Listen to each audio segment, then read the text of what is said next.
নমস্কার বন্ধুরা, কেমন আছেন সবাই? আশা করি ভালো আছেন। তো আমরা খুব ভালো আছি। উষা কুকিং চ্যানেলে আপনাদের আরও একবার অনেক অনেক স্বাগতম জানাই। তো আজকে আমি আপনাদের জন্য একটা নতুন রেসিপি নিয়ে এসেছি। সেটা হচ্ছে বাঁধাকপি দিয়ে রুই মাছের কালিয়া টাইপের করব। খুব ঝোল করব না, হালকা মাঝামাঝি করব। এই তরকারি গরম ভাত রুটি পরোটার সঙ্গে কিন্তু দারুণ লাগে। তো দেখুন তার জন্য কী কী নিয়েছি। প্রথমে এখানে 3 পিস রুই মাছ ভালো করে বেছে ধুয়ে নিয়ে চলে এসেছি। এখানে বাঁধাকপি খুব ছোটোও কাটিনি আর খুব বড়ো কাটিনি, মাঝামাঝি সাইজের কেটে নিয়েছি। একটা আলু নিয়েছি, এইভাবে ডুমো ডুমো করে কেটে নিয়েছি। আর এখানে নিয়েছি একটা পেঁয়াজ, রসুন বাটা, আদা বাটা, আর এখানে মশলা নিয়েছি হলুদ গুঁড়ো, লঙ্কা গুঁড়ো, জিরে গুঁড়ো আর ধনে গুঁড়ো। অল্প করেই নিয়েছি, খুব একটা ঝাল করব না, বাচ্চা আছে বাড়িতে খাবে, তো অল্প ঝাল দিয়ে করব, হালকা মশলা দিয়ে। আর আপনারা পুরো ভিডিওটা দেখতে থাকুন, এই রেসিপিটার খুবই ভালো লাগবে। তো চলুন আগে আমি মাছটা ভেজে নেব। তো এখানে একটা কড়া বসিয়ে দিয়েছি, কড়াই সরষের তেল দিয়ে ভালো করে আমি আগে মাছটাকে ভেজে নেব।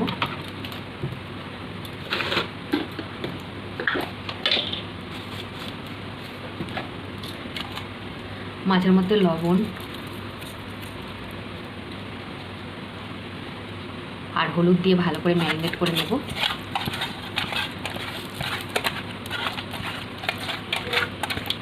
তো হয়ে গেছে, চলুন। তো তেল গরম হয়ে গেছে, মাছটাকে একদম কড়া করে ভেজে নিতে হবে। এই তরকারিটা যদি মাছটা কড়া করে ভেজে নেবে খেতে ভালো লাগবে। তো মাছটাকে একদম লাল লাল করে ভেজে নেবে।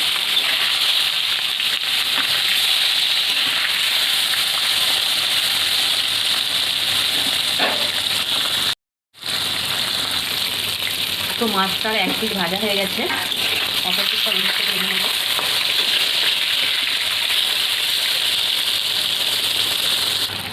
তো মাছগুলো আমার একদম লাল লাল করে ভাজা হয়ে গেছে। তো আমি এগুলোকে এবার তুলে নেব।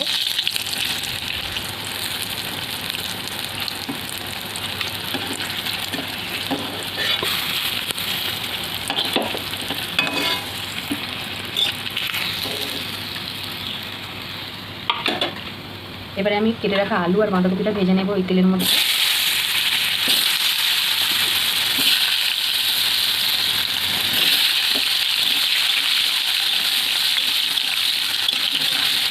লাল লাল করে ভেজে নেব।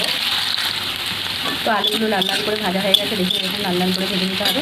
এবারে বাঁধাকপিগুলো দিয়ে লাল লাল করে ভেজে নেব।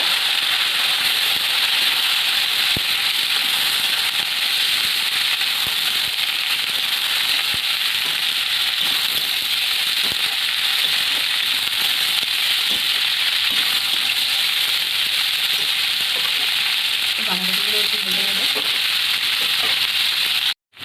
তো বাঁধাকপিগুলো একদম লাল লাল করে ভাজা হয়ে গেছে। এবার আমি এগুলোকে নামিয়ে নেব।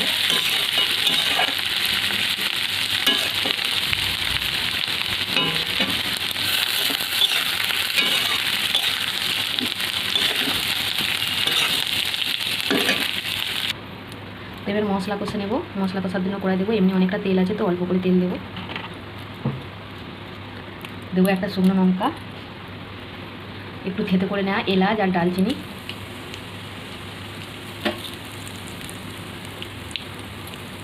ভালো করে একটু লাল লাল করে ভেজে নেব।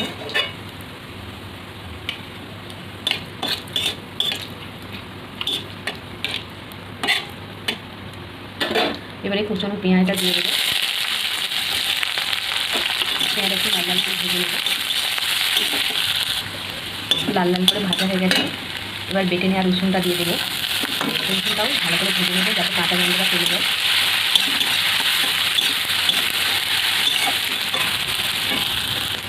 তো রসুনটা দেখো বন্ধুরা লাল লাল করে ভাজা হয়ে গেছে।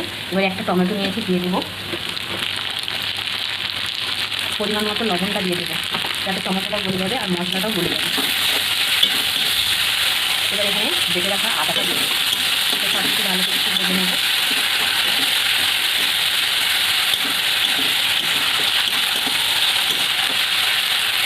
এখানে জিরে গুঁড়ো, লঙ্কা গুঁড়ো, ধনে গুঁড়ো আর হলুদ গুঁড়োটা দিয়ে দেবো।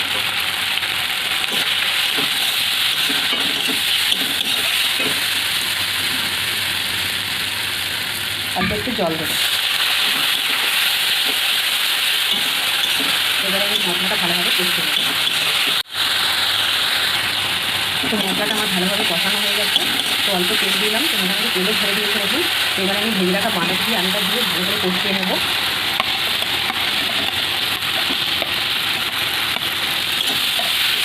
এবারে আমি ভালো করে কষতে নেব।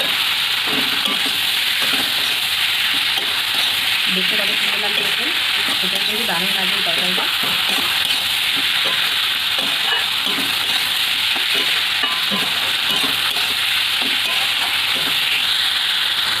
তো ভালো করে বাঁধাকপি আলু কষিয়ে নিয়েছি। এবারে অল্প জল দিয়ে সেদ্ধ করে নেব। তো দেখো অল্প করে জল।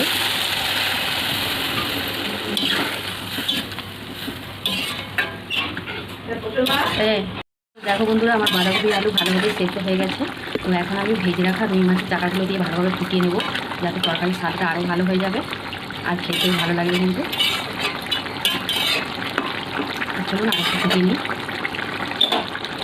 তো বাঁধাকপি দিয়ে আমার রুই মাছের কারি একদম রেডি হয়ে গেছে। তো আমি এবার এটাকে নামিয়ে নেব। তো দেখো বন্ধুরা, আমার আলু আর বাঁধাকপি দিয়ে রুই মাছের কারি একদম রেডি হয়ে গেছে। এরকম হলে আর গরম ভাতের সঙ্গে জাস্ট অসাধারণ, আর কিছুই লাগে না। তো এটা কিন্তু দারুণ স্বাদ হয় আর খুবই ভালোও লাগে, টেস্টি হয়। তো এভাবে করে অবশ্যই একবার বানাবেন, বাচ্চা থেকে বড় সবার খুব পছন্দ হবে। তো আমার ভিডিওগুলো যদি ভালো লাগে অবশ্যই চ্যানেলটাকে লাইক কমেন্ট শেয়ার সাবস্ক্রাইব করে দেবেন।